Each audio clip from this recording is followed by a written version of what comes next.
반갑습니다. 하나님께서 이 사성의 동산을 찾으신 모든 발걸음을 복되게 하시기를 바랍니다. 하나님께서 이 서중한 합회를 통해서 하나님의 뜻을 이루시기를 바랍니다.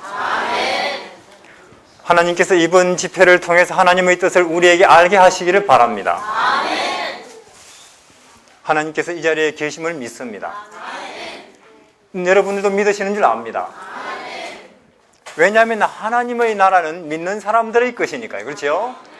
우리 믿는다면 예수님께서 지금 이 자리에 계신 것입니다. 믿으시기를 바랍니다. 우리는 사실 다른 데 가서 물놀이도 하고 등산할 수도 있지만 우리 이곳을 찾은 것은 믿기 위해서, 믿음으로 만나는 분을 뵙기 위해서 온 거 아니겠습니까? 그렇다는 것입니다.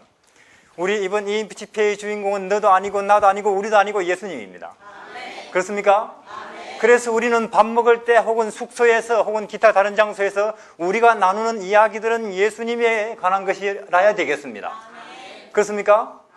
그러면 우리 이 집회를 제대로 여는 것이고 제대로 진행하는 것이고 제대로 은혜 받고 있는 것입니다. 이 사실에 대해서는 명백해야 되겠습니다. 우리 이번 모임의 주인은 예수 그리스도입니다. 이 점에 대해서 우리는 분명히 하지 않으면 항상 다른 데로 흘러가더라고요. 저는 참 그냥 중국 변두리만 움직이는 사람인데 감히 이 큰 집회에 초청을 받게 된 것을 참으로 감사하게 생각합니다. 저는 중국으로 가기 전에 98년도 2월에 중국으로 들어갔습니다. 중국으로 들어가기 전에는 경남 하동 거기서 전원학교 교사 노릇 한 10년 했습니다. 그때 제가 학생들에게 이야기했습니다. 앞으로 인생을 가장 행복하게 사는 사람들은 선교의 일선에 있는 사람들일 것이다. 왜냐? 세상 혼란스러워질 것이니까. 그러니까 너희들은 선교의 일선에 있대 외방 선교를 하라, 그렇게 이야기했습니다. 근데 어린 학생들이 그거 어떻게 해야 될지 모르는 거죠, 뭐. 근데 또 한 가지는 저는 해보지도 않은 일을 학생들 보고 하라 하는 게 제가 교사로서 모순이었습니다. 그래서 본을 보여주지 않으면 안 되겠구나 하는 그런 생각 속에서 기도 한 5년 하니까 중국으로 가는 길이 열렸습니다. 그때 이제 학생 11명하고 우리 식구 4명하고 대련으로 들어갔습니다. 2월 달에. 근데 만주 남쪽입니다, 거기는. 근데 이제 성경을 사람들에게 소개는 해야 되겠는데 제가 중국말 한마디도 못하니까, 그래서 이제 기도를 하니까 이 방법이 생각이 났습니다. 그러니까 모든 게 하나님께 기도하면 되는 게 확실해요. 예. 그래서 어떤 방법인가, 이 중국말로 된 성경을 이제 구해가지고 이걸 가르쳐야지 하는 그 강목, 그 성경 절 밑에다가 이제 줄을 긋고 볼펜으로 이제 길거리나 공원이나 바닷가로 갑니다. 중국 사람들은 그때나 지금이나 시간이 많습니다. 시간이 많다 그 말이에요. 근데 우리 한국 사람들은 이제 한국에 와보니까 시간이 많지 않습니다. 바쁘다 그 말이에요. 자, 바쁘다는 글자를 중국말로 써보면 마음 신변에다가 잊어버릴 망자입니다. 바쁘다 그 말은 난 마음 없이 살아요 그 말입니다. 우리가 다른 짐승들과 차별되는 것은 마음이 있는 거 아니겠습니까? 다른 사람이 슬픈지 기쁜지 돌아볼 여유도 없이 산다는 것은 좋은 거 아닙니다. 마음 없이 살아요 그 말이죠. 근데 한국 사람은 아주 바쁩니다. 근데 중국 사람은 바쁘지 않습니다. 그래서 길거리나 공원이나 바닷가로 가서 외국인인데 내가 중국말 공부하는데 이거 어떻게 읽는가 하고 물으면 이 사람이 읽으면서 설명해 줍니다. 그럼 저는 알아듣지 못합니다. 그럼 그 다음 성경절 찾고 또 그 사람이 읽어주고 이렇게 1시간이나 1시간 반 지나갑니다. 그래도 이 사람들은 조금도 지루하다거나 시계 보거나 하지 않습니다. 나중에 묻습니다. 이게 무슨 책이요? 그럼 제가 표지를 이렇게 성경. 이게 그 말로만 듣던 성경인가 그래요. 왜냐하면 이 사람들은 지난 70년 동안 공산주의, 그러니까 무신론, 마르크스주의 그런 윤리 도덕 철학만 배워왔거든요. 그런 사람들에게 이 성경 속에 있는 내용들이 굉장히 심오하게 느껴지는가 봐요. 그래서 이거 더 듣고 싶거든 우리 집에 오십시오 하고 전화번호 적어주면 꼭 이 사람들 옵니다. 그러면 이제 한두 번 오면 친구들도 여러 명 데리고 오면 제가 못 데리고 오게 막아야 됩니다. 왜냐하면 중국은 외국인이 종교 활동하는 거 국가가 법으로 금지하거든요. 이제 그렇게 한 7, 8명 그렇게 제가 그 사람들이 읽는 걸 똑같은 걸 들으면 이제 제가 더듬더듬 말하게 되죠. 그럼 이제 가서 이렇게 말합니다. 제가 내가 이거 맞나 틀리나 읽는데 보라고. 그럼 이 사람들이 이제 고쳐주고 그렇게 합니다. 그렇게 해서 최대의 19명이 침례를 받았어요. 그러니까 이 하나님의 말씀이 확실히 능력이 있는 것입니다. 제가 유창한 중국말로 설교를 잘해서 그들이 복음을 깨닫고 감동을 받는 건 아닌 게 확실합니다. 그들이 자기 눈으로 뭔지도 모르고 읽다 보니 이게 성경이었고 그 말씀이 그들의 마음속에 들어가서 뭐 골수를 찔러 쪼갰는지 세포를 변화시켰는지 모르지만 그들이 침례를 받았습니다. 그러니까 여러분들 우리는요 상대방에게 이것저것 빙빙 둘러가지 말고 어떻든지 멱살을 끌어서라도 그 사람 눈으로 혹은 귀로 성경 말씀을 보든지 듣든지 해야 됩니다. 그렇게 해서 성경 말씀이 그들 속에 들어가야 골수를 쪼개든지 그 사람을 변화시키든지 할 거 아니에요. 성경 말씀이 들어가야. 안 들어가면 소용이 없는 것입니다. 그래서 그렇게 해서 최대의 19명이 침례를 받았는데 그건 확실히 성경 말씀 자체가 가진 힘이지 제가 잘 가르쳐서 그렇게 된 게 아니라는 거죠. 그래서 저는 여러분들도 자신 있게 성경을 버스를 타면 보여주든지 내가 외우는 거 한번 들어보세요 하시든지 하시라 그 말입니다. 제가 한국에 와보니까 자꾸 수단을 쓰고 방법을 쓰고 그래요. 왜 그래 하는지는 아직 이해를 못합니다. 그리고 수단과 방법만 쓰다가 본론으로 결코 안 들어가고 많은 전도회가 있을지도 몰라요. 아무리 건강해 보십시오 그들이. 그래서 어떻든 우리는 그들이 말씀을 자기 귀로 들어서 혹은 눈으로 봐서 그들의 머릿속에 들어가게 해야 됩니다. 그래야 변하든지 혹은 반대하든지 둘 중에 하나가 되겠죠. 그렇게 해서 침례를 받았는데 근데 이제 그때쯤 우린 침례를 한 6개월 가까이 기다렸습니다. 저는 침례를 줄 수가 없죠. 그들이 침례를 몇 달 동안 기다렸는데 우리는 목사님이 지나가는 한국 어느 목사님이 지나가는 소식이 들리면 아 침례 기회다 그렇게 생각을 하거든요. 근데 마침 권정행 목사님이 지나가신다는 거죠. 그리. 근데 그때쯤 제가 감시를 받고 있었습니다. 근데 목사님 오실 날은 가까워 오고 중국은 다니엘서 정도는 가르치고 침례를 주거든요. 근데 아직 다니엘서를 제가 그때 못 가르쳤습니다. 그래서 공안은 저를 주목하고 있고 그래서 밤 한 10시쯤 그들을 불렀습니다. 밤 10시쯤 그들을 불러가지고 새벽 한 2시, 3시까지 성경을 가르쳤습니다. 왜냐면 밤이 그 시간이면 공안도 잠을 자니까. 그렇게 해서 제일 추운 날 밤 그때가 아마 2월 초순쯤 됐을 것인데요. 제일 추운 밤 영하 한 18도나 9도 내려갔을 것입니다. 근데 바람 가장 강하게 불 때 사람이 바닷가에 안 나오는 그런 밤을 택해가지고 몰래 바다에 모여서 침례를 받았습니다. 그러니까 바다 물에 들어갔다 오니까 꽁꽁 얼어버린다는 거죠, 그들이. 그들이 침례를 장난으로 받은 게 아니라는 것이요. 그게. 그들이 그저 그들 눈으로 성경을 확인하고. 이제 그렇게 해서 거기 집회소가 생겼는데, 이제 제 아는 한 사람이 저한테 소식을 전해주기를 당신 집에 들어가면 체포됩니다. 그래요. 그래서 저는 이제 고민을 했습니다. 이거 도망을 가야 되는가? 이제 막 생긴 이 집회소를 돌보다가 체포를 당해도 그들과 함께 고난을 같이 해야 되는가? 근데 제가 체포되면 그들도 체포되는 것입니다. 그 당시 그들도 잡히면 외국인으로부터 그 이질 문화를 받아들였다 해가지고 굉장히 매를 맞거나 곤욕을 치르게 되어 있습니다. 그 당시는. 그리고 또 저는 제 나름대로 하나님을 믿으면서 제가 이사를 간다 혹은 뭘 한다 하는 판단하는 하나님의 뜻인가 아닌가 판단하는 원칙이 하나 있는데 내가 내 편리와 수월한 그런 데가 아니고 상황이 어쩔 수 없이 그리 된다거나 남이 요청하면 그걸 하나님 뜻으로 본다. 그게 제 원칙입니다. 근데 도망갈 수밖에 없는 상황이 돼서 우리 집사람에게 전화를 해가지고 이삿짐을 트럭에 싣고 대련 부두로 나오라고 했습니다.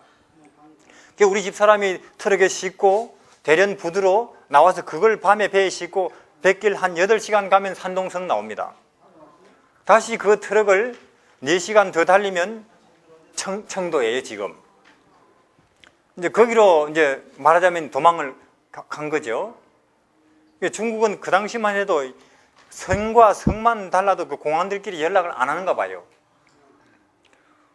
청도에를 가니까 이제 자기 남편 직장 따라서 한 2년 전에 거기 이사 온 한 여집사님이 이제 기도를 한 2년 했답니다. 성경 가르칠 사람 여기로 보내달라고.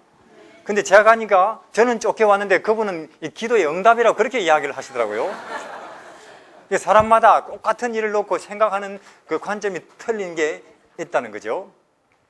또 그분이 이제 조선족들을 계속 그냥 만나게 해주지요. 청도에는 우리 한국 기업이 많고 조선족이 많으니까. 지금 거기 조선족 교회가 있지 않습니까, 지금은. 제가 북한 사람들을 처음 만난 거는 2000년도입니다. 5월 달에 갑자기 누가 전화해요, 우리 집에. 당신이 우리를 보호해주지 않으면 우리는 길에서 자야 되거나 체포됩니다, 그래요. 그래서 나가보니까 여자 둘, 남자 둘, 4사람이 거기 있습니다. 그래서 이제 그들을 이제 숨겨주는데, 그때부터 북한 사람들이 줄기차게 우리 집으로 옵니다. 아시다시피요, 북한 사람들은요, 94년도부터 2004년까지 약 200만 명 이상이 굶어 죽었습니다. 그들이 죽도 못 먹기 때문에 그렇게 강을 건너는 거예요. 죽도 못 먹기 때문에. 북한 자존심이 센 나라입니다. 개인들도 그래요. 죽만 먹어도 그들은 안 넘어오는데 죽도 못 먹으니까 그들이 물에 빠져 죽어가면서도 강을 건너서 두만강으로 건너 나오는 것입니다. 실제로 무산 쪽에서 도망온 제 친구가 하는 말이, 이런 더운 여름에 자기들 동네에 한참 굶고 있을 때 굴뚝에 연기 나오더래요. 굴뚝에. 그럼 추워서 불을 뗄 리는 없고 아무것도 솥에 넣고 끓일 거 없는데 도대체 저 집에 뭘 끓이나 하고 들어가 보니까 가마솥에 물이 끓고 있고 열어보니까 자기 딸을 거기다 삶고 있는 거예요. 그래서 당신 왜 이런 짓을 하는가 하니까 그 부인이, 이게 어디 내 딸인가, 내 앞에 개가 왔다 갔다 하길래 때려잡았다는 거예요. 그러니까 안 먹다 보니까 돌아버리는 거예요, 사람이. 여러분들이 이제 아니 멀리 그런 나라가 거기 있습니다. 저는요, 밥을 먹을 때마다 그 사람들이 생각이 나요. 우린 잘 살고 있죠. 우리는 맛있는 걸 찾고 있습니다. 그래서 여러분들이, 그들은요, 철로변에 그 돌틈에 떨어져 있는 쌀 옥수수 하나를 주워 먹고 있습니다. 그들은 아니 멀리 저 너머 저쪽에는 그런 사람들이 2천만 명이나 있어요. 아니 멀리. 그래서 그들이 강을 건너서 오는데, 이제 그들이 이제 이 북한 사람들, 자기들이 이제 그 4명도 그래요. 넘어와 가지고는 도문 그쪽 산속에다 굴 파놓고 밤이면은 민가나 밭에 가서 갖다 먹고 낮에는 숨어 있다가 한 6개월을 그렇게 지냈는데 산림 감시원에게 들킨 거죠. 그래서 저 안쪽으로 들어간다고 기차를 타고 거기서 청도까지는 20몇 시간이거든요. 기차 안에서 누가 우리 전화번호를 이야기했다는 것입니다. 그래서 그때부터 이제 북한 사람들이 어떻게 하는지 줄기차게 우리 집을 이제 찾아오는 거죠.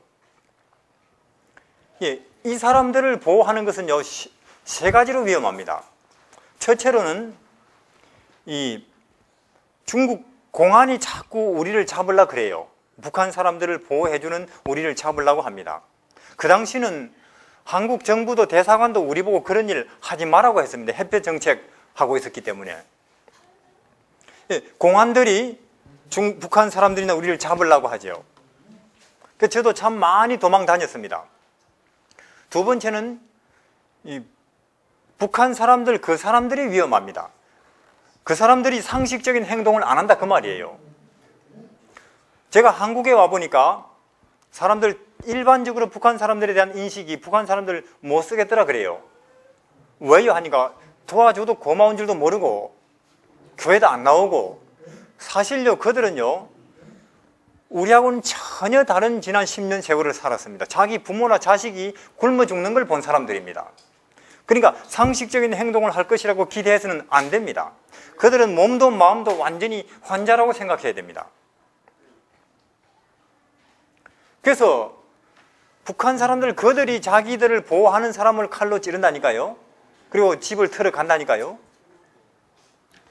그러니까 북한 사람들이 우리 집을 처음 이렇게 제가 데리고 오면 낯선 사람들을 우리 집 사람은 칼을 숨겨요. 수건에 싸가지고. 시칼이든 칼 침대 밑이나 장롱 속에 숨기죠. 어떤 행동을 할지 모르니까. 그 다음에 북한 사람들을 보호하는 게 위험한 것은 북한에서 특무가 나옵니다. 탈북자로 가장해가지고 탈북자들을 체포하거나 이 탈북자들을 보호하는 사람을 테러하려고.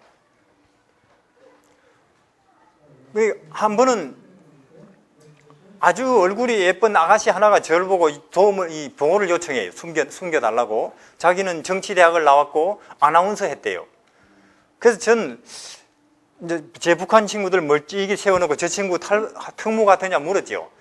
북한 친구들 특무래요. 지금 얼굴이 저렇게 곱고 똑똑한 사람은 특무래요. 그런가? 그럼 만약에 이제 저는 고민이 되죠. 만약에 특무가 아니라 가지고 체포되면 그 당시 북한 사람들이 중국 공안이나 이 특무들에게 체포되면 도로 북한으로 끌려가거든요.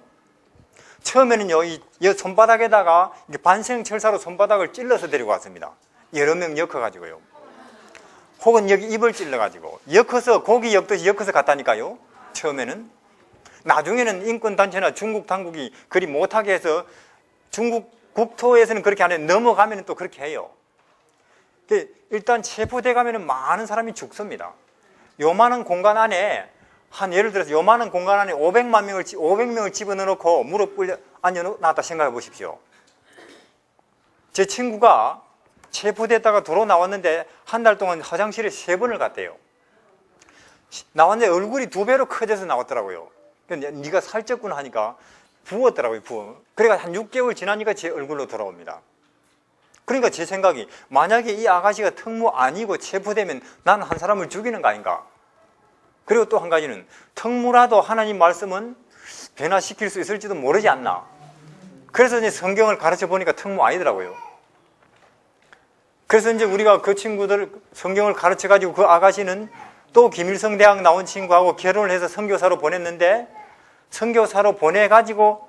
보냈는데 아마 체포돼서 지금 한 6년 가까이 소식 없는 거 보니까 죽은 것 같아요. 저는 왜 한국 사람들은 한국에서 복음을 안 전하는지 모르겠습니다. 저는 가끔은 그런 제 나름대로 혼란에 빠집니다. 제가 복음을 전하는 이 일이 사람을 살리는 일인지 죽이는 일인지 혼란스러울 때가 있다니까요. 제 친구들이 그렇게 몇 명 죽는 것을 보고. 근데 한국에서는 우리가 아무리 전해도 죽지는 않지 않습니까? 체포되거나. 그러면 열심히 해야죠, 우리가 그걸. 그렇게 위험한데요, 그들이. 그래서 우리 집을 한 100명 가까이 거쳐갔는데 한 40-50명은 한국에 와 있습니다, 지금. 한 40명은 침례를 받았고 또 그 중에 몇십 명은 어떻게 됐는지 저는 모릅니다. 하여튼 이렇게 저는 지난 약 10년간 한 200 몇십 명이 침례받는 걸 하나님께서 보게 해주셨습니다. 거기에는 몽고족, 여진족, 한족, 북한 사람 혹은 백족 여러 족속들이 있었는데요. 어떤 면에서 닥치는 대로 저는 일을 해온 것 같아요. 그래서 저는 지금 북한 선교를 묻는 사람들에게 이렇게 말하고 싶습니다. 우리는요, 휴전선 문만 열리면 준비된 자금과 인력을 가지고 물밀듯이 북한으로 들어가가지고 교회 세우겠다, 그런 지금 생각을 갖고 있죠. 그러나 여러분들이시요, 지금 뒷문은 이미 활짝 열려 있습니다. 압록강이나 두만강 그 길로. 하나님께서 북한이 워낙 문을 열지 않으니까 거기 기근이 오게 하셔가지고 그들이 튀어나오게 하시는 거예요. 그래서 지금 여러분들이 북한 사람을 만나고 싶다면 압록강이나 두만강 강변에 가면 얼마든지 만납니다. 내 누가 밥 한 끼 먹여주지 않나, 누가 오늘 밤 나를 재워주지 않나고 헤매고 다니는 사람은 많습니다. 지금 개신교의 목사님들은 혹은 장로들은 자기들이 상인 신분으로 가장해가지고 도문이나 통화나 혹은 연길이나 이런 아파트 잡아놓고 북한 사람 한 아파트에 한 10명, 8명 신학을 하고 있어요. 신학을. 그리고 한 석 달, 넉 달 가르쳐가지고는 전도사라 그래요. 전도사. 그런 사람들이 수백 명 지금 준비되어 있습니다. 만약에 문이 열리면 그들이 다 자기들 고향 가가지고 교회 세우고 안식일 교회는 이단이에요 하면은 우리 설 자리 있겠습니까? 없지요.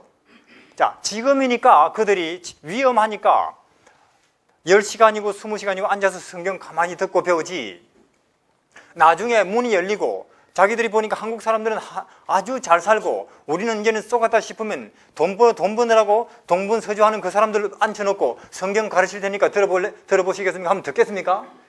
안 듣는다는 거예요. 지금이라도 우리는 그리 해야 됩니다. 참말로 북한 선교에 우리가 뜻이 있다면 그리 해야 됩니다. 이거는 북한은 하나님께서 지금 우리 한국 교회에 내주신 숙제예요. 제가 하는 일은 주로 그거였습니다. 북한 사람들이 주로 오면은 둘씩 짝지어서 그 당시 청도 변두리의 빈방 하나의 집시 한 달 15,000원입니다. 그럼 시멘트 바닥이고 아무것도 없습니다. 두 사람 생활비가 한 5만 원 들어갑니다. 그러면 이제 자기들끼리도 숨어있는 장소를 몰라야 돼. 저 혼자만 알죠.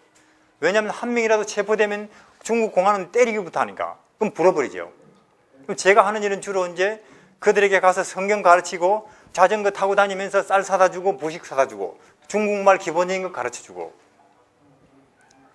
이제 그렇게 하는데 한 7, 8명까지는 제 월급으로 감당이 됩니다.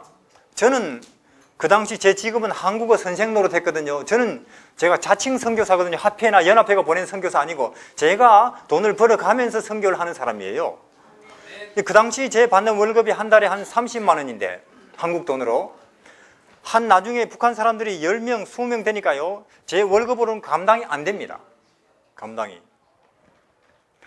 그래서 저는 이 한국에 북한 선교 자금이 있다 하길래 한국 우리 여기 기관의 문을 두드려 보니까 저 같은 평신단들은 그런 거 오지도 않더라고요. 저는 왜 그렇게 되지 않는지 아직 그 이유를 알지 못합니다. 울고 싶죠, 뭐. 그래서 청도에 가면은 한국 기업인들이 있어요, 기업인들. 그들에게 참 우리 동족들이 이렇게 헤매고 다니는데 보고만 있어서는 안 되지 않습니까? 하니까 그들이 쌀값 보태라고 한 푼, 두 푼 주는 걸로 근근히 버텼습니다. 그러다가 언제부턴가 제가 전혀 모르는 데서 정기적으로 달달이 도움이 오더라고요. 저는 그게 어디서 오는지 1년 동안 몰랐습니다. 나중에 알고 보니까 살렘동산이에요. 알고 보니까. 죽으라는 법은 없는 거예요. 그래서 저는 여러분들이 자금 걱정은 하지 마시고 하나님의 나라와 의를 먼저 구하면 하나님께서 반드시 채워주신다는 것을 믿으시기를 바랍니다. 자금을 운운하고 그런 것은 전능하신 예수님을 좀 덜 믿는 사람이 하는 소리고 하나님께서 어떻게든지 채워주시니까. 그래서 지금 참으로 우리가 아니 멀리 그 2천만 명이 저 흑암 속에서 굶주리고 하나님의 복음도 모르는 채 있는 그 사실이 안타깝게 여겨진다면 우리는 교회적으로 혹은 개인적으로 기도를 해야 안 되겠습니까? 우리끼리 하나님께 복 받았다고 배부르고 등 따시고 배부르다고 우리는 감사하고 찬양 부르고 있겠습니까? 그러면 안 되는 거예요. 북한은 여러분들이시요, 하나님께서 우리 한국 교회에 내주신 숙제입니다. 이런 북한을 놓고 우리 재림교인들의 태도가 어떤가를 하나님께서 저울에 올려다 놓고 지금 보고 계시는 것입니다. 우리가.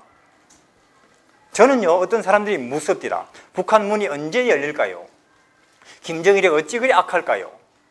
근데요, 북한 문이 안 열리는 이유는 어떤 면에서 우리 한국 교회가, 한국 재림교회가 그들에게 복음을 전하기 위한 간절한 마음이 없는 거 아닌가 그런 생각이 들어요. 우리가 참말로 거기는 굶주리는 사람이 2천만 명이라고 있다고 하는데 우리는 여기서 이렇게 우리만 편안하고 재림의 소망 가운데 살아야 되겠나 하는 생각 속에서 우리가 참으로 간절한 기도를 드리고 있는가 하는 거죠. 다시 말해서 우리가 북한을 접수할 준비가 안 됐기 때문에 문이 안 열리는 건지 모른다 그 말입니다. 저는 김정일이 악해서가 아니고요. 중국 선교는 그렇습니다. 물론 제 경험을 삼아서 제 경험을 통해서 말씀드릴 수밖에 없는데요, 중국 선교에 대해서 말씀드리자면은 중국은 제가 선교 방법이 중국 대륙을 넣고 약 70년 전에 국민당과 공산당이 싸웠습니다. 장제석과 모택동이. 저는 그때 모택동이 쓰던 방법이 좋다고 봅니다. 왜냐하면 그 당시 모든 상황으로 볼 때 국민당이 이기게 돼 있었습니다. 장제석은 정권을 쥐고 있었고 항공기를 갖춘 문대가 있었고 외국이 다 장제석 정부를 인정하고 있었고, 공산당은요 5천년 동안 핍박과 착취를 당하는 농민과 노동자들을 위한 공평한 사회를 만들겠다는 이념밖에 없어요. 맨주먹이고 동소평, 주얼레, 모택동. 그러니까 그들이 뭔가를 하려고 하면 국민당이 와서 싹부터 잘라버리죠. 모여서 할 수가 없는 것입니다. 그래서 그 공산당 활동하는 친구들은 노동자, 농민들 속으로 숨어버렸습니다. 국민당 입장에서 보니까 아무것도 안 하는구만 했는데 5년쯤 지나니까 온통 빨간물이 들어있죠. 중국이. 그래서 장제석 정부는 지금 대만으로 쫓겨가지 않습니까? 그 방법이 저는 좋다고 봅니다. 중국은요 아직도 공산주의, 사회주의 정권이기 때문에 사회주의 정권은 무신론이거든요. 그러니까 특히 외국인이 공식적으로 종교 활동하는 걸 금지하고 있습니다. 그런데 우리 교회는 자꾸 공식적으로 하려고 그래요. 학원 세워놓고 혹은 기타 큰 기관을 세워서. 그러면 실컷 투자하게 놔둡니다. 투자하게. 뭐 1억이고 10억이고. 그리고 사람들도 거기 투입되고 일을 하려고 하면 중국이 뭐 스톱해버려요. 그럼 아무것도 못하죠 뭐. 지금까지 10여 년을 우리는 그렇게 하고 있습니다.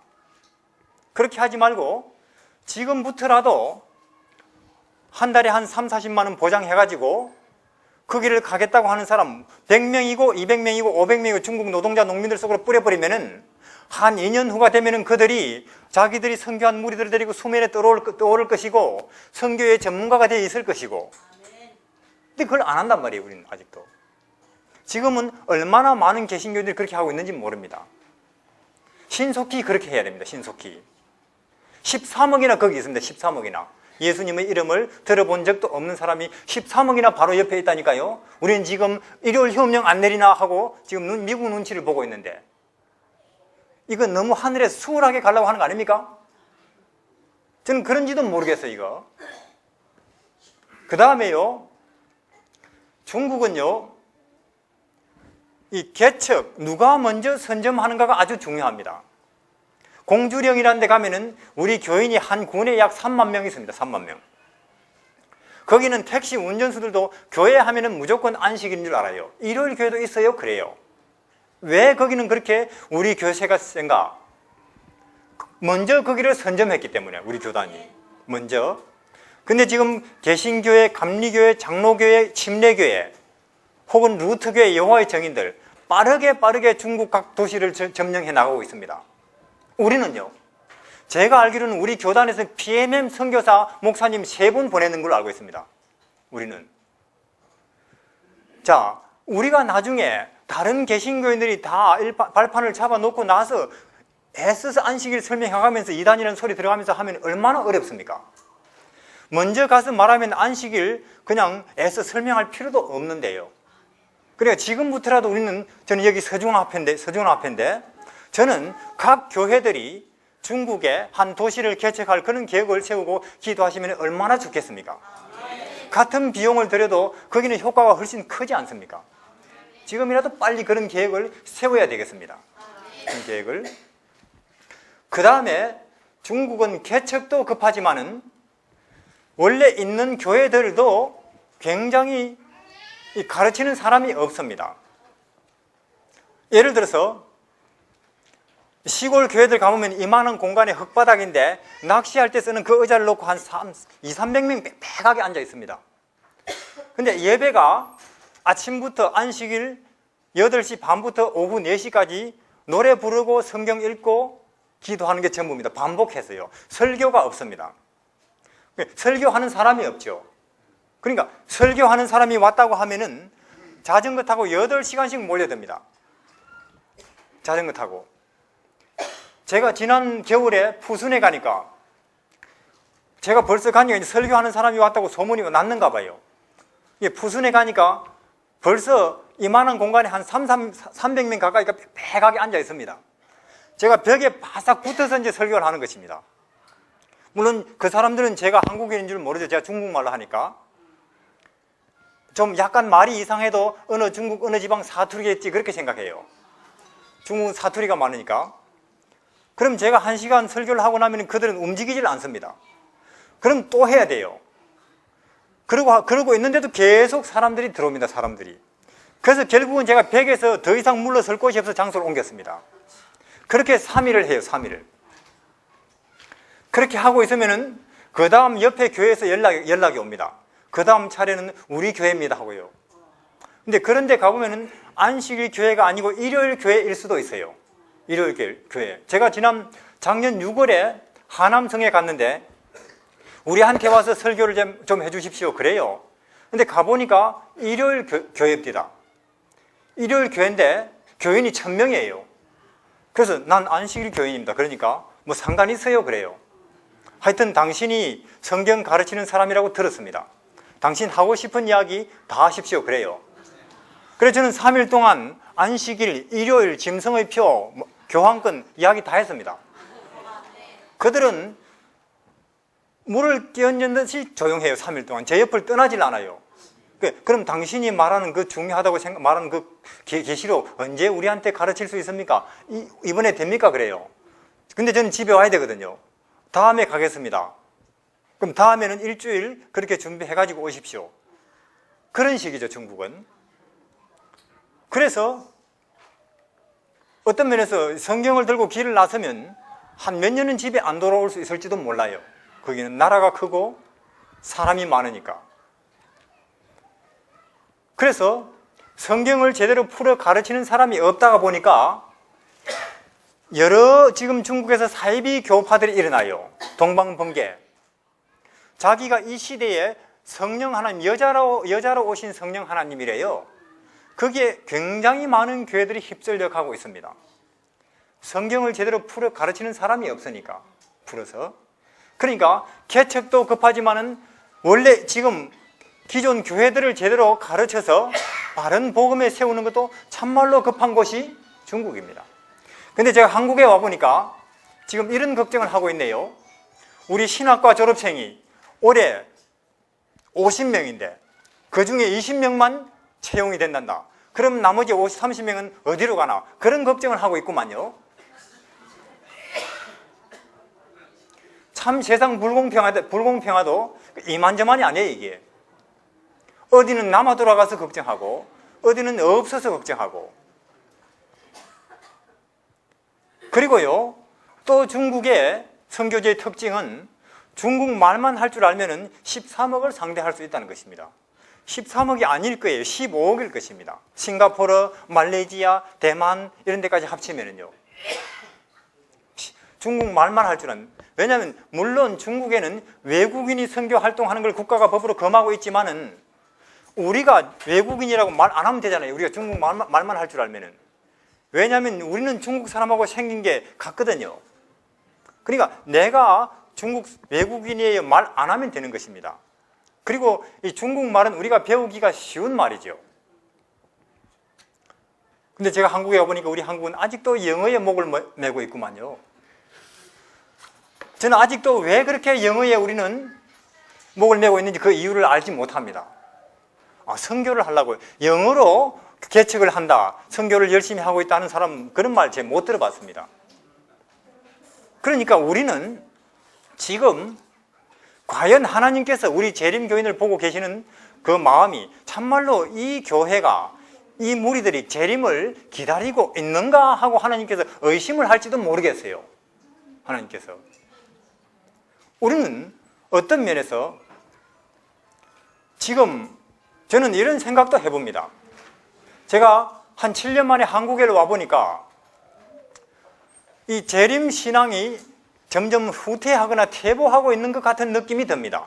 재림은 사실 더 그만큼 가까웠는데 말이에요. 재림은 훨씬 더 가까웠는데. 그래서 참말로 우리는 재림을 기다리고 믿는 백성인가 하는 것이 의심이 들어요. 우리가 참으로 재림을 기다리는가. 보십시다. 자, 노아는 120년 후에 비가 올 것을 하나님께로부터 전해 들었습니다. 그때부터 노아는 그 모든 돈 버는 족족 방주 만드는 데 다 썼겠죠. 돈 버는 족족 이 방주를 만드는 거기에 다 쏟았을 것입니다. 돈뿐만 아니라 자기 아들 3명 맨날 그 방주 만드는데 거기다가 데리고 다녔을 거 아니에요? 아마 둘째 아들 함과 같은 경우에는 불만이 많았을 것입니다. 아버지, 우리 이리 하다가 쫄딱 망하는 거 아닙니까? 그런데 여러분들이시죠. 노아가 옳았습니다. 비는 왔고 방주를 만들지 않았던 사람들은 다 물에 빠져 죽었습니다. 우리는 정말로 예수님의 재림을 그런 태도로 믿는가 하는 거죠. 예수님의 재림을. 실제로요, 저는 제가 믿는 게 하나 있습니다. 우리가 만약에 재림 운동에 올인 한다면은 저는 3년 내지는 4년 안에 재림이 온다고 믿습니다. 보세요. 우리가 참말로 재림을 믿는 백성인가? 우리가 이런 생활을 가지고, 이런 모습을 가지고 전하는 재림 기별을 일요일 교인들이나 세상 사람들이 받아들이겠는가 하는 거죠. 왜냐면 보십시오. 우리는 그래요. 우리 자녀들이 의사 되기를 바라고, 교수 되기를 바라고, 혹은 좋은 직장 잡기를 바랍니다. 왜 그래요? 그것은 물론 의사도 좋고 교수도 좋지만은 그 마음의 깊은 곳에는 앞으로 세월이 한참은 이렇게 갈 것이라고 하는 계산이 깔려 있는 거 아닙니까? 우리가 이러한 태도로 전하는 재림 기별을 일요일 교인들이 세상이 듣겠는가 그 말이에요. 당신들 말은 재림 하지만은 생활 태도를 보니까 재림은 전설이거나 한참 후에 있을 일이겠구만요. 그렇게 생각하지 않겠습니까? 우리가 참말로 보따리를 싸면서 재림을 전할 때 그들은 뭔가 오기는 오는갑다 하고 그들은 긴장을 하지 않겠습니까? 그렇다는 것입니다. 그런데 지금 여러분들 우리 자신부터 생각해 보십시오. 우리가 보따리를 싸고 재림에 대한 확신 속에서 우리는 자녀를 교육시키고 생활하는가? 점점 그것이 후퇴하고 있는 것 같지 않습니까? 저는 제가 확실히 믿는 게 있습니다. 우리가 재림 운동에 올인 한다면은 3년 내지 4년 안에 재림이 온다고 믿습니다. 왜냐? 예수님께서, 화이프님께서 그렇게 말씀하신 적이 있어요. 와그너와 존스가 유례없이 1888년에 예수를 들어 올렸습니다.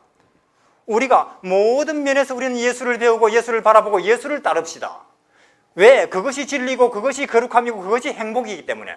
예수님의 걸음걸이, 예수님의 식성, 예수님의 헤어스타일, 예수님의 옷차림, 예수님의 눈빛을 우리가 따라 배웁시다 하고 와그너와 존스가 예수를 유례없이 들어 올렸을 때 화이프님께서 하신 말씀이 그 당시 그 백성들이 저 두 젊은이의 기별을 들었다면 2년 안에 예수님은 오셨을걸. 그렇습니까? 참말로 우리는 예수를 아는가? 참말로 우리는 예수를 배우는가? 보십시오. 한 번은 예수님께서 보리떡 5개와 물고기 2마리로 5,000명을 먹였습니다. 그랬더니만은 사람들이 몰려오지요? 몰려옵니까? 몰려오고 말고요.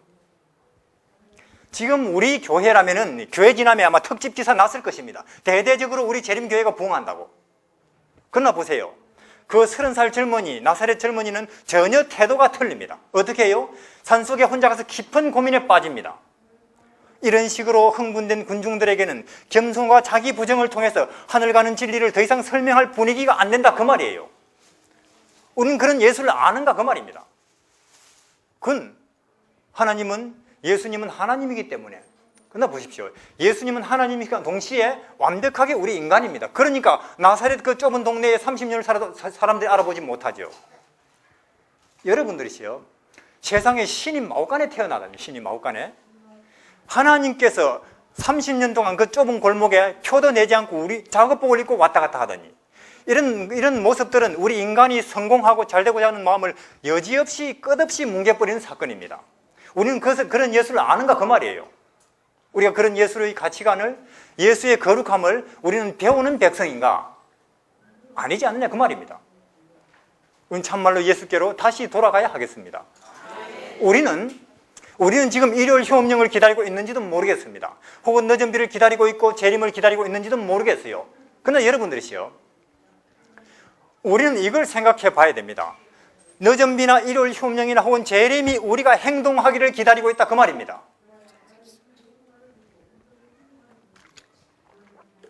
자, 우리가 재림을 기다리고 있고 늦은 비를 기다리고 있고 일요일 휴업령을 기다리고 있는데요, 오히려 늦은 비가 우리가 행동하기를 기다리고 있을지도 모른다 그 말이에요. 늦은 비가 우리가 재림을 향한 그 믿음을 행동으로 옮기지 않으면 일요일 혐오는 안 올 수가 있습니다. 왜냐? 마귀가 이대로 놔주면 좋은데 뭐하러 자는 사람 깨우겠습니까? 우리가 행동할 때 그런 사건이 벌어질 것입니다. 그래서 저는 왜 1844년 이후로는 정해진 때가 없는가? 1844년 이후로는 정해진 때가 없는 이유는 우리 행동하기 나름이라 그 말이에요.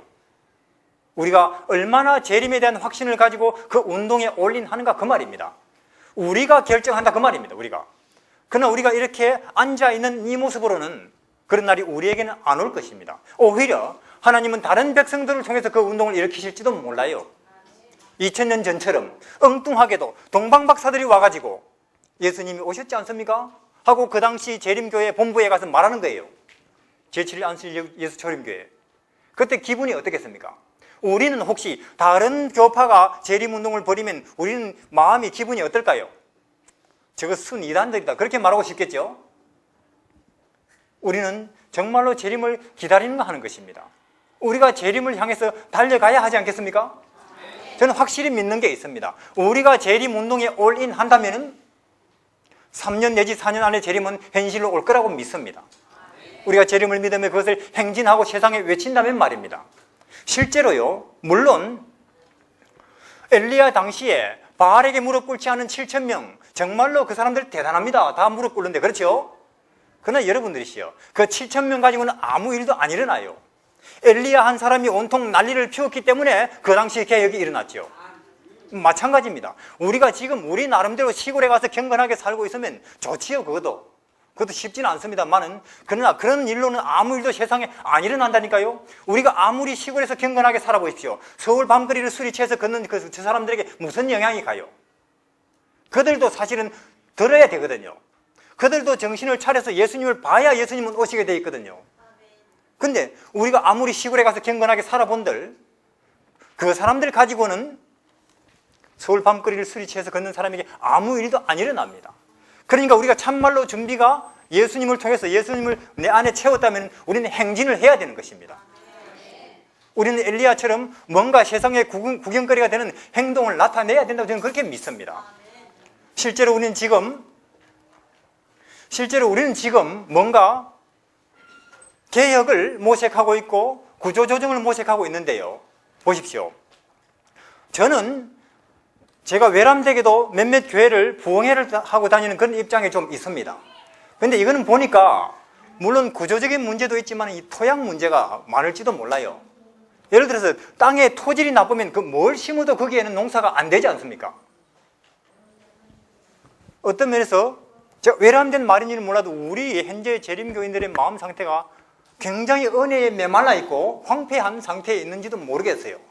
이런 은혜가 메말라 있는 이런 상태의 구조조정을 이렇게 한들 저렇게 한들 별 변화는 없을 것입니다. 이런 걸 가지고는 우리는 이 시대에 우리는 그래요. 우리는 이 시대에 참으로 재림을 향해서 달려갈 준비가 돼 있는가 하는 것입니다. 제가 전에 말씀드렸죠. 자, 영광로 앞에 지금 다니엘의 세 친구 서 있습니다. 그렇습니까? 그들이 불 속으로 들어가느냐 아니면 고개 한번 꾹뻑 숙이고 사느냐, 온 하늘이 긴장해서 그걸 보고 있을 거예요. 아마 세 분 하나님도 긴장해서 보고 있을 것입니다. 아마 예수님은 너무도 긴장하신 나머지 일어서셨을 것입니다. 예수님도 긴장하십니까? 그럼요. 서대반이 돌에 맞아 죽을 때 인자가 하나님의 우편에 일어서신 것을 보노라. 근데 말이에요, 세 분 하나님 정말로 기쁘시게도 그 세 젊은이가 어디로 들어가요? 불 속으로 들어가요. 불 속으로. 예수님께서는 웬만하면은 사람들에게 소식을 전할 때 가브리엘 천사 보내죠. 근데 그 상황에서 예수님이 너무도 기쁘신 나머지 직접 그 자리에 오십니다. 너희들 때문에 내가 위로를 받는다, 그런 말씀을 하셨는지도 모르겠어요. 그럼 그날 그 바벨론 금신상 낙성식에 참가했던 바벨론 전국의 간부들이, 관리들이 고향 돌아가가지고 부모, 친구, 친구들에게 무슨 이야기 했겠습니까? 그 금신상 대단하더라, 그런 이야기 했겠습니까? 그런 이야기는 입에서 안 나오는 거예요. 우리는 정말로 거기 가서 참말로 희한한 일을 봤다. 맞습니까? 그 이스라엘 젊은이들이 불 속에 들어가서 머리털도 하나 안 타고, 더더군다나 우리는 그들의 신을 봤다. 그러면 바벨론 전국의 전도가 된 것입니까? 돼버린 거지요. 언제 다니엘과 그 세 친구들이 도시락 싸가지고 전국을 전도하면서 다니겠습니까? 그러니까요, 우리 시대에도 그런 젊은이 서너 명만 있으면은 이 대한민국 전역에 전도가 되는 것은 하루아침의 일인데 우리는 슬프게도 그런 젊은이 없습니다. 우리에게는 신학은 있고 우리에게는 장로는 많고 우리에게는 신학과 나온 사람은 많아도 그런 젊은이가 없기 때문에 슬프게도 전도회를 해서 오세요 오세요 하고 구걸하고 있습니다. 여러분들이시요, 우리가 지금은 아니라 할지라도 나나 내 아들이 내 딸이 언젠가는 우리도 그렇게 용감하게 행동할 날이 올 거라고 믿기 때문에 우리 여기 와 있는 거 아닙니까? 우리에게 그런 비전이 없다면 우리는 불쌍한 백성이죠. 그냥 이렇게 우리끼리 모여 있다고 많은 거죠. 재림은 점점 더 전설이 되는 것이고, 그렇죠? 여러분들이시요, 위대한 것을 꿈꾸시길 바랍니다. 나나 혹은 내 아들이 내 딸이 언젠가는, 지금은 아니라 할지라도 다윗처럼 혹은 요셉처럼 혹은 다니엘의 그 세 친구들처럼 용감하게 행동할 날이 올 것이라고 그런 비전 속에서 기도하고 우리는 아들에게 딸에게 그런 꿈을 심어주시길 바랍니다. 우리 아들이 의사는 못 돼도 좋고 교수는 못 돼도 좋지만은 골리앗을 향해서 달려가는 다윗은 돼야 안 되겠습니까? 지금 세상이 우리를 협박 공갈하고 있어요. 맞습니까? 세상이라고 하는 골리앗이 우리를 협박하고 공갈한다니까요. 대학은 적어도 나와야 된다 그래요. 한 달에 300만 원 수입은 있어야 된다 그래요. 아파트는 적어도 장만해야 된다 그래요. 우리는 거기에 고개를 숙이고 있고요. 그런데 우리는 사람이 떡으로만 사는 것이 아니고 하나님의 말씀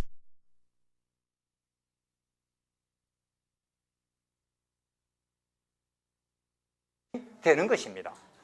저는 아까도 말씀드린 것처럼 참말로 나나 내 자녀가 재림운동에 올인한다면, 맞습니까? 예수께로 돌아가고 그 재림이 우리의 모든 문제를 총체적으로 해결해버리는 문제라는 믿음 속에서 재림의 목숨을 건다면 3년 혹은 4년 안에 재림은 올 것입니다. 확실합니다. 보세요, 저는요, 저와 제 동료들은 연합회나 기관이 보낸 선교사가 아닙니다. 우리는 자칭 선교사들이에요. 자칭. 우리가 스스로 원해서 간 사람들입니다. 중국으로. 우리끼리 모이면 하는 이야기가 그거예요. 자, 그러면 우리 노후는 어떻게 되며 우리 자녀는 어떻게 되나? 해답이 안 나옵니다. 해답이. 우리는 기관이 보낸 사람이 아니기 때문에 우리의 노후나 우리 자녀 교육은, 그래서 우리끼리 하는 이야기가 재림운동을 해버리자. 왜냐? 예수님의 재림이 와버리면은 교육도 혹은 경제도 건강도 농사도 혹은 서울대학도 코스닥도 올림픽도 그날로 끝이니까. 맞습니까? 모든 것이 총체적으로 해결이 되어버린 일입니다. 저는 그래서 그렇게 우리가 재림운동을 하는 우리를 하나님께서 불쌍히 여기시리라고 믿습니다. 자, 우리는 왜 선교지로 가는가? 선교사이기 때문에 가는 게 아닙니다. 우리는 선교사가 되려고 선교지로 가는 거예요. 우리는 왜 선교사가 되려고 하는가? 우리가 한 활동을 통해서 얼마나 교회 없는 곳에 교회가 많이 개척이 되는 걸 보려고 하는가? 아닙니다. 우리가 참말로 선교사가 돼서 선교지에 가 있어 보면은 하나님, 이런 식으로 일을 해가지고는 아침부터 저녁까지 발이 닳도록 다녀도 100년이 가도 500년이 가도 일이 안 됩니다. 그런 단식이 저절로 나옵니다. 우리끼리 여기 모여 있으니까 온통 재림교인 같지요? 여러분들이시요, 13억 속에 한번 가 있어 보십시오. 하나님, 이거는 한강에 돌 던지기입니다. 그런 단식이 저절로 나옵니다. 그럴 때 우리는 어떤 기도가 나오는가? 하나님, 늦은 비라고 말씀하셨지 않습니까? 하나님 직접 개입하셔야 되겠습니다. 늦은 비로 우리에게 임하십시오 하는 기도가 나온다니까요. 우리는 그런 기도를 하기 위해서 선교지로 가는 것입니다. 자, 여기 보니까 연세가 드신 분들이 많구만요. 여러분들의 자녀들이 선교사가 돼서 보장이 안 되는 길을 가려고 할 때 말리지 마시길 바랍니다. 우리가 참말로 이스라엘의 부모님이라면, 슬프게도 말리는 부모님들 내가 하도 많이 보기 때문에 드리는 말씀인 것입니다. 그럼 참말로 우리는 믿음의 사람입니까? 아는 것입니다. 끝으로 하나 보고 마치겠습니다. 출애굽기 15장. 위대한 일을 꿈꾸시기를 바랍니다. 우리는 정말로 위대한 시대에 살고 있습니다. 세상 역사가 끝나고 예수님의 재림 직전에 살고 있다, 그 말입니다. 그걸 믿으시기를 바랍니다. 출애굽기 15장, 이것만 보고 마치겠습니다. 제가 읽어 올리겠습니다. 1절, 이때에 모세와 이스라엘 자손이 이 노래로 여호와께 노래하여 일렀으되 내가 여호와를 찬송하리니 그는 높고 영화로우시며 말과 그 탄자를 바다에 던지셨음이로다. 여호와는 나의 힘이요 노래시며 나의 구원이시로다. 그는 나의 하나님이시니 내가 그를 찬송할 것이요 내 아비의 하나님이시니 내가 그를 높이리로다. 이거는 미리암이 부르는 노래입니다. 이 모세와 미리암이 부르는 노래인데요. 그들이 드디어 홍해를 건넜습니다. 맞습니까?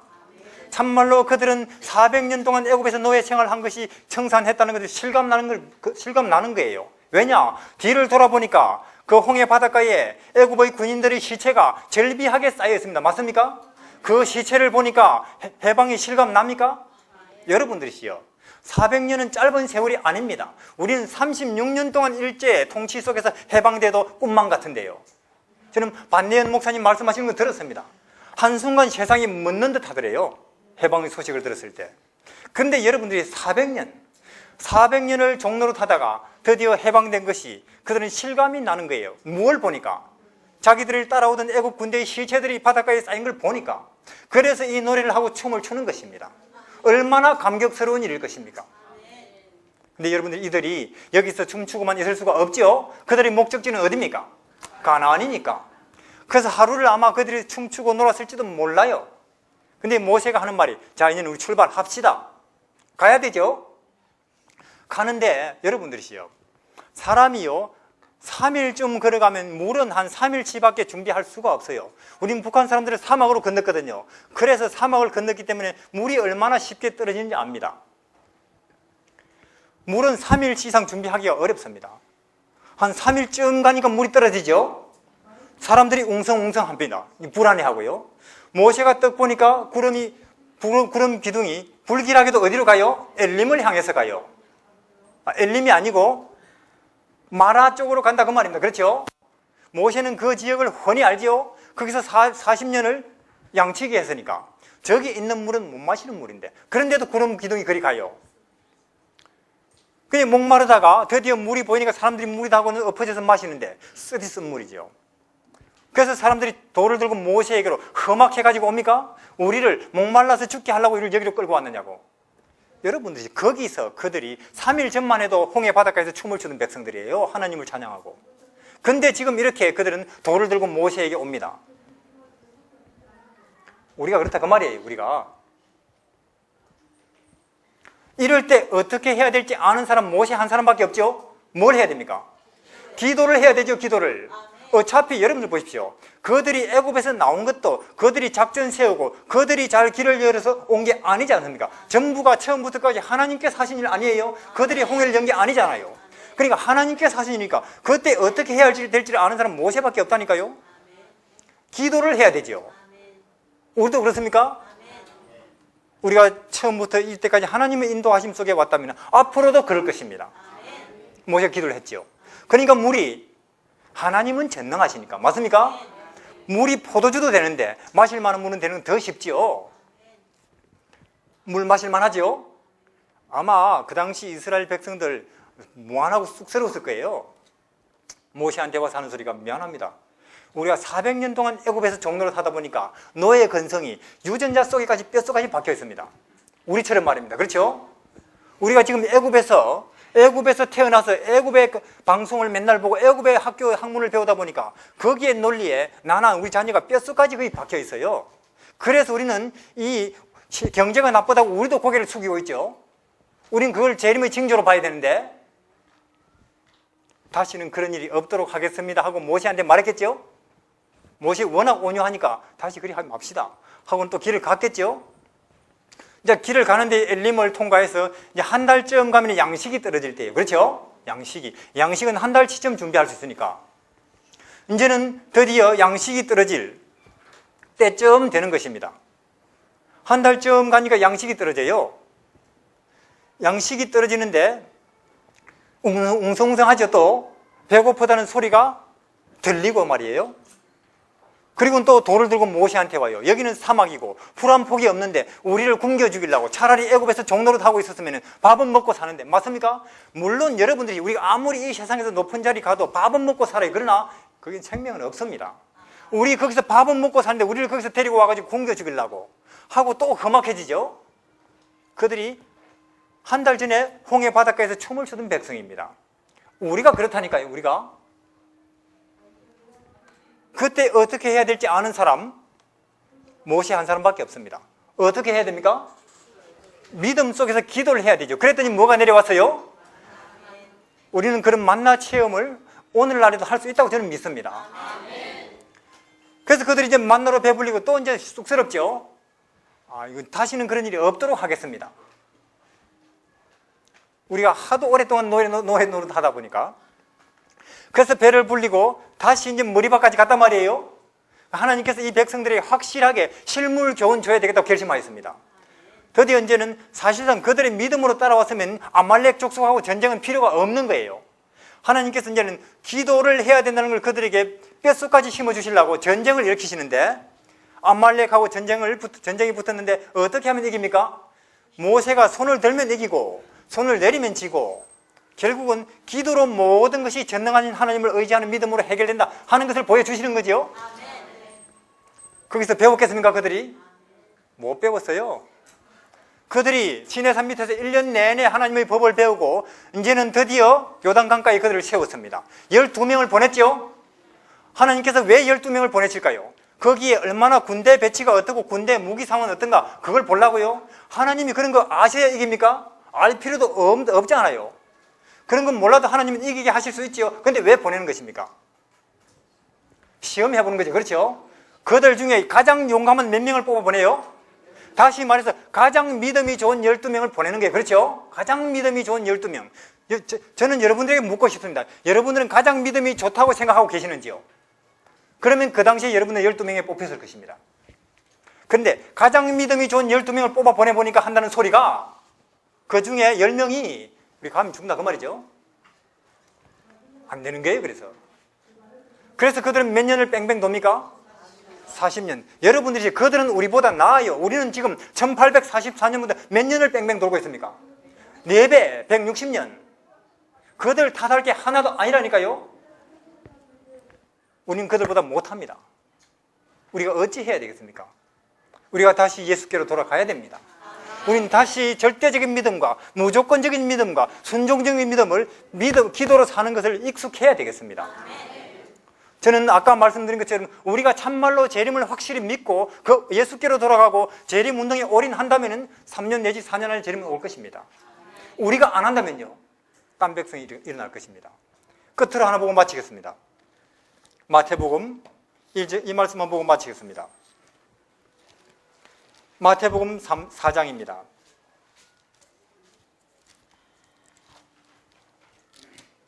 아, 3장이요. 2절에 회개하라 천국이 가까우니라 하였으니 이는 저는 선지자 이사야로 말씀하신 자라. 일러서되 광야에서 외치는 자의 소리가 일러 가로되 너희는 주의 길을 예비하라 그의 첩경을 평탄케 하라 하셨느니라. 이 요한은 약대의 트롯을 입고 허리에 가죽띠를 띠고 음식은 메뚜기와 석청이었더라. 이때에 예루살렘과 온 유대와 요단강 사방에서 다 그에게 나와 자기들의 죄를 자복하고 요단강에서 그에게 세례를 받더니. 지금 무리들이 어디로 몰려가고 있습니까? 요단강으로 몰려가고 있습니다. 우리는 우리 시대에 이런 위대한 장면을 볼 수 있을까요? 지금 무리들이 어디로 가요? 요단강으로 몰려간다니까요. 뭐 하러요? 가수가 공연합니까? 축구장에 갑니까? 우리는 공연장이나 축구장으로 몰려가는 인파는 본 적이 있어도 자기 죄를 고백하고 회개하기 위해서 어딘가로 몰려가는 인파는 본 적이 없습니다. 학생들은 학교에 안 가고 농부들은 논밭으로 안 가고 직장인들은 직장에 휴가 내고 어디로 가요? 강으로 자기 죄를 고백하러 간다 그 말입니다. 우리는 우리 시대에도 이런 위대한 장면을 볼 수 있을까요? 우리는 우리 시대에 이런 위대한 장면을 볼 수 있을 것이라는 비전이 없다면 우리는 불쌍한 백성입니다. 저는 우리 시대에도 언젠가는 이러한 요한 같은 인물만 나타나면, 지금 제가 뭐라고 말씀드립니까? 프로젝트가 아니고 계획이 아니고 자금이 아니고 누구요? 요한과 같은 인물만 나타나면 우리 시대에도 이런 위대한 장면을 볼 것입니다. 내 아들이 내 딸이 이런 인물이 되지 말라는 법이 없지 않습니까? 우리가 믿음에 있다면, 재림을 확신한다면 하나님께서 영광스러운 재림의 소식과 함께 여러분들과 함께 하시기를 바랍니다. 감사합니다.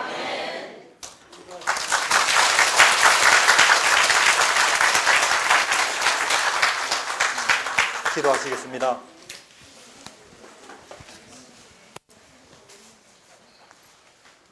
하늘에 계신 우리 하나님, 저희들의 연약함과 미지근함을 용서하여 주옵소서. 우리 하나님, 우리들의 미지근함의 근본적인 원인은 라오디게아 교회, 예수님이 없는 교회로 우린 진단을 받았습니다. 예수님이 우리 안에 계시지 않고 문 밖에 계신다는 진단을 받음으로 참 우리는 가장 교회로서 부끄러운 진단을 받은 것입니다. 우리 신자들 속에 예수님이 안 계시고 우리 가정에, 우리 교회에 예수님이 계시지 않는 이 진단은 그야말로 우리가 다른 일을 다 접고라도 우리 회개와 예수께로 돌아가는 일에 열중해야 한다는 일입니다. 우리 하나님, 우리는 어쩐 일인지 이 미지근한 상태에서 아직도 벗어나지 못하고 있습니다. 하나님, 우리의 체질을 아시지 않습니까? 우리를 다시 한번 불쌍히 여기셔서 우리를 다시금 예수님이 누구신지, 이 땅에 우리를 위하여 오셔서 무엇을 하셨는지, 오시는 날이 얼마나 가까운지 하나님 우리를 깨닫게 하여 주십시오. 우리를 하여금 예수님의 태도와 목소리와 음성 속에서 마땅히 배워야 할 걸 배우게 하시고, 무엇이 거룩함이고 무엇이 진리고 하늘에서는 무엇이 가치 있게 여기는 것인지 우리가 깨닫게 하여 주십시오. 하나님, 우리가 그렇지 못하면 우리 옛날 2000년 전 백성이 되는 것입니다. 예수님의 재림이 심히 가깝다는 증거들이, 징조들이 여기저기서 들립니다. 우리 하나님, 이러한 위험한 시대에 나와 내 자녀들이 무엇을 위하여 살아야 되고 뭘 기도해야 되는지 하나님, 우리는 지금 모릅니다. 그러나 하나님, 저희들이 지금 기도로 구하오니 우리로 깨닫게 하시고 듣고 보게 하여 주십시오. 하나님, 이 사슴의 동산이 부흥의 동산이 되게 하시고 예수님을 만나는 동산이 되게 하시고 제 이름을 외칠 사람들이 이곳에서 준비되는 그런 동산이 되게 하옵소서. 소중한 화폐를 통하여 하나님께서 위대한 일을 이루시고 하나님의 재림의 소식을 외칠 위대한 하나님의 종들이 많이 이 화폐를 통하여 세상에 등장케 하여 주옵소서. 예수님 이름으로 기도드립니다. 아멘.